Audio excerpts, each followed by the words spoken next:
Hey, welcome to this episode of Chad's Beer Reviews.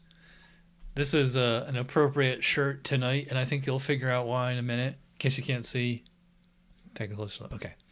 Anyway, this one's from, I never know how to pronounce this brewery. Is it Destihl or Destihl? Out of Normal, Illinois. That's really the name of the town. Deadhead Imperial IPA. West Coast style, 9% ABV, 60 IBUs.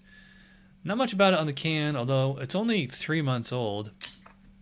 So I pour it into the IPA glass, and it looks like what they're calling it, like an old school West Coast IPA. Cause it's not clear, but it's it's got a bit of a haze, but it's far from a New England, and even like you can just tell from like the texture of the foam that it's not. This isn't like your New England hazy style. This is probably like Ruination style. So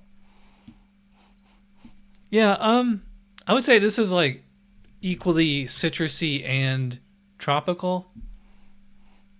I mean, it has the same like basic aroma as a hazy, but I think the difference is just like the West Coast, or the old Westies as they call them now. Like the difference is like they're just a little more citrusy than tropical.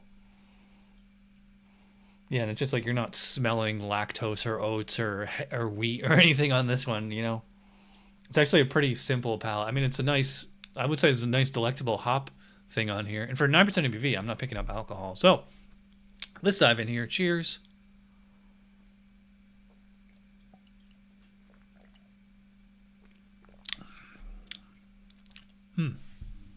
Okay, what I was about to say.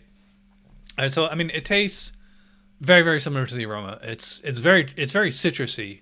I think it's like mostly orange and grapefruit. I mean, there is like definitely some tropical components there as well, probably some pineapple or mango.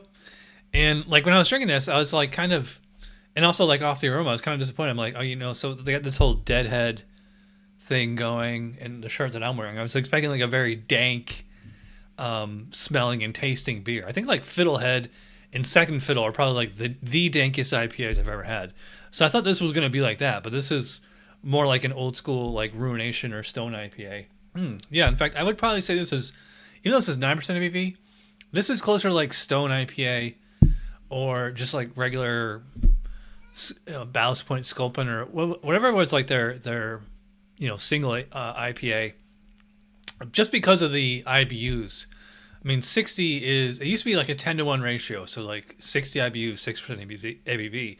This is 9% ABV, so you would think it'd be like 90 IBUs, like Dogfish had 90 in it, but it's not that super bitter. It has this kind of orange juice concentrate kind of flavor, or like some kind of like orange flavor, orange drink, not like straight up orange juice, not like real authentic orange juice. I think a lot of that is just like the alcohol. When you have like all the hop flavor combined with like that strong alcohol presence, that's it's a different flavor than like just the hops alone. I will say that as it's finishing, as it's going down, I get like a tiny little bit of heat, but I also get like that kind of dank character that I was hoping for. But I would say it's like actually quite subtle. It's this is not quite the dank tank that I thought it was going to be. Yeah, I'd actually say, in fact, I'd say it's actually more resiny than dank. It's kind of like in that, kind of earthy area. I make a point of thing on here that it has a, blend of tangerine, grapefruit, hint of passion fruit from Citra and Mosaic hops, which usually tend to be quite dank, but I don't know how they use them here. They're more citrusy. Rounded out by a piney note from Chinook. Okay, yeah. If you ever had Arrogant Bastard, that's the Chinook hop. It's full-bodied with a crisp, dank, and pithy finish that won't overwhelm your palate. By the way, this is a full 19.2 ounce can. It was funny. I was at Total Wine. They had there's the regular IPA and the Imperial. Like the difference is like, and they're both 60 IBUs, and just this is 9% ABV, and the other one's 6% ABV, and they were the exact same price. It was like $4.49. So I'm like, well, if it's the same price, well, I'm just gonna get the stronger one. Why would I get the weaker one? Yeah, so like I said, I'm kind of having flashbacks here to the early days of this show and all those West Coast IPAs were all the rage. Actually, this might sound weird, but this actually kind of reminds me more of like a Colorado IPA than a San Diego or a California IPA. It's just like the bitterness on it is like tame compared to the beers from back then that were like 90, 100, 120 IBUs.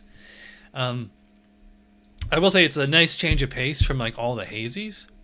But actually, I think this might actually work better as a 6% since the IBUs are so low. I think it'd be a better ratio there. Like this is such a strong beer, but like I feel like I need more hops. By the way, they say full-bodied on here. I don't know if I go that far. I mean, for an IPA, yes, it's pretty big in the body. I mean, I would say it's like medium full. To me, it's hard to like picture a style other than like a stout or a porter as like full-bodied. Even like, and also, I mean, like the carbonation on this one is I'd probably put about moderate, maybe moderately high. Yeah, probably about moderate. But it does have a fairly smooth texture. It's not super crisp, but it's not like, milkshake grittiness of a hazy either. I was hoping for a little bit better lacing, but this isn't bad. All right, so this beer is good. It's not great, but it's not bad at all. And it's interesting, like it's a West Coast style IPA made in the Midwest, in Illinois. So as far as my score for this one, I think it's like a 7.5. It's good, maybe even very good. It's just not amazing. So next time at Total Wine, I'm going to get the single version of this and see if that's any better. All right, so I'm Ramblin'. If you watch all the way in, you're awesome. Thanks for watching. I'll see you for Cider Saturday. Cheers.